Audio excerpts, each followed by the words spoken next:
like, how do I see this? It's like everything. I've already seen all of this. I've already seen all this. So my working out right now has been only because I want to look good when I receive that title, that world title. Love that. Because I know that I'm going to get it again.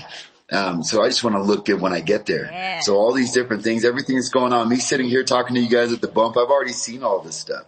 I've already been here before. That's why it's exciting to me and I'm so happy.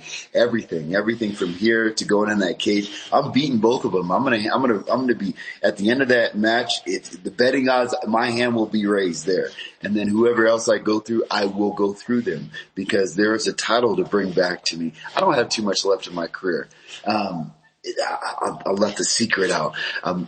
Next month a month and a half, I'll be turning 46 and I'm out here doing this with these kids and I'm having a great time. I feel great. I'm in the best point of my career right now. So I see this, I see myself winning that title, that world title again and having one more big run and having some big matchups and main event WrestleMania. I've already seen all this stuff before. I just have to go keep training so that I can look good when it happens.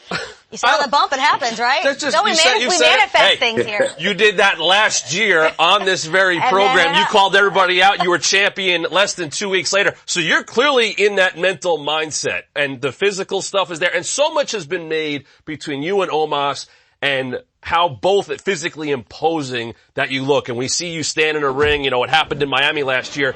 But you were the first one. I want to talk about the mental game of this. You're the first one to knock Omos off of his feet. That happened. You beat him at WrestleMania. You beat him in the cage last week. You have 2 of the victories against him. Do you feel like you have gotten in his head and we're not talking enough about the mental aspect of this rivalry?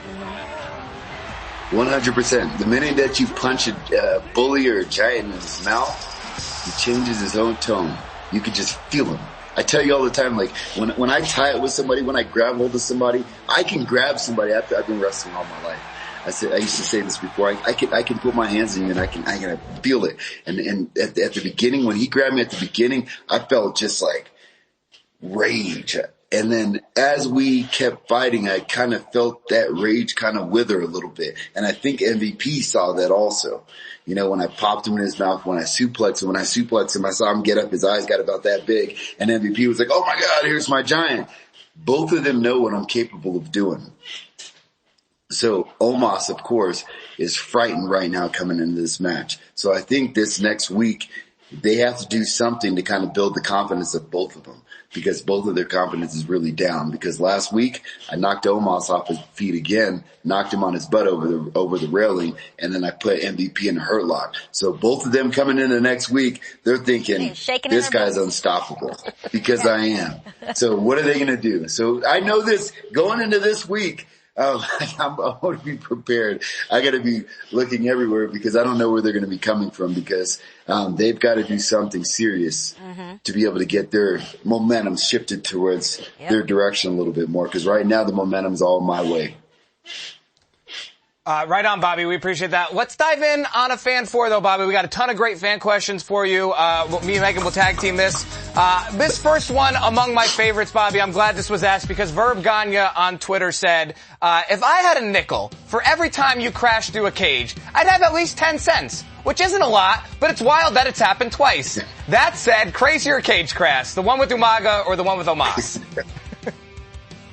Amazing question. The one with Umaga was something for me. Because it was so much more. Like I had to hurdle over the top rope first, after a match with Bob Holly, go through a cage. I mean, it was just nuts. With Omos, it was more, I didn't have nothing to do with it. I was just a dead body getting thrown into the cage. So, one, it was on me. The other one, I guess it was on me also. It was me getting thrown. But I think, the one with Umaga to me kind of lasted a little bit longer. That was one that they've been playing for years. Right on.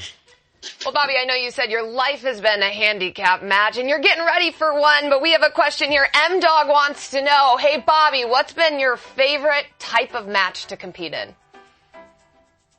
M-Dog. My favorite type of match, I don't want to say this in the next week I'm in one, but I like street fights. Oh. I really do like street fights. I like fights where there's no rules, where it gets crazy. Braun and I did it. I ended up going through an LED board.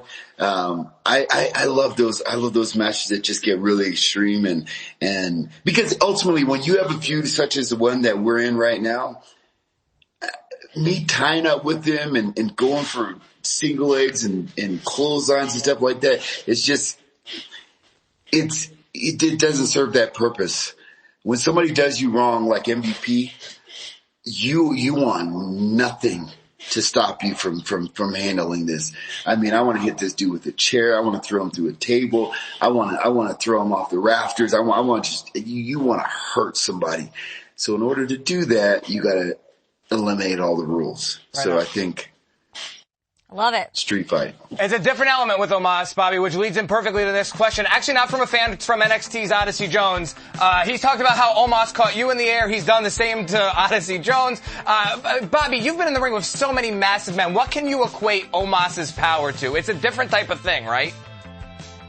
It's different. It's different. Because you have one like like you had Mark Henry at the time, the world's strongest. You've had, Braun, geez, you wish. Those guys are like just a power. Like Mark, he could just grab you and just throw you out of this world, right? Omos is just like a tree. Like everything about him is just solid. Like you run up to him, you grab his one arm. It's like grabbing an entire person. Seriously, he's just a massive individual. Like I've never felt like a kid before. This dude grabbed my head. And when he grabbed my head, I couldn't see anything. He had my whole head wrapped up. And people were looking at me and they were like, man, I thought you were a lot smaller because when you were on TV, I was like, yeah, Omos makes me look like my son standing next to me. I've never felt like that before. Like Braun's a big guy.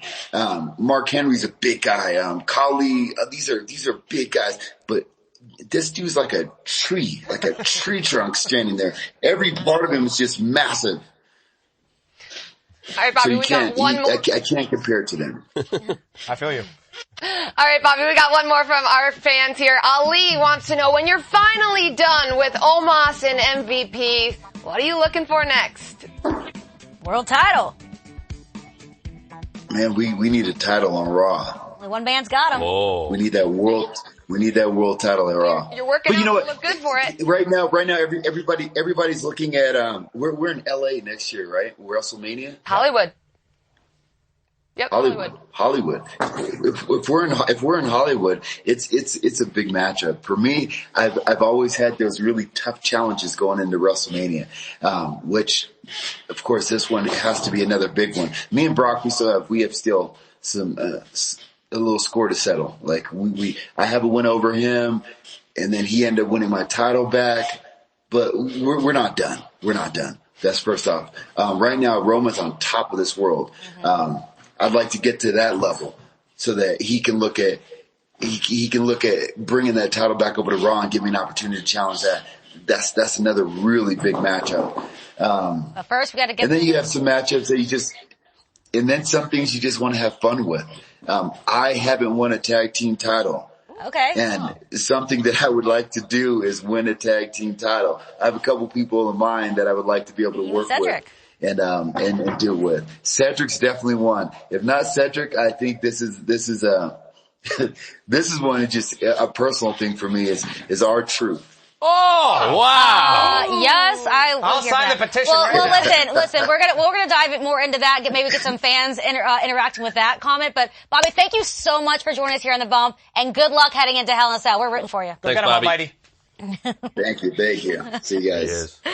All right, guys. Oh, he's great. But yeah, he's definitely got a lot to think about in the next couple weeks. But before we bring on our next guest, Megan, you've been killing it, by the way, so far. Love having you over there. Please come back many more times. But you've been here in Stamford for a couple of days. So talk about the experience, to be a part of, heading into the 2022 USA Special Olympics Games starting July 5th. You were a part of this. Talk about that. Yeah, I was at the torch run on Monday. I mean, this is an incredible event. That guy you see right there there, that's Bo Doherty. He's the president and CEO of Special Olympics in Connecticut. He's retiring, and they surprised him. They're honoring him with a yearly tournament. It's going to be a cornhole tournament. You got to see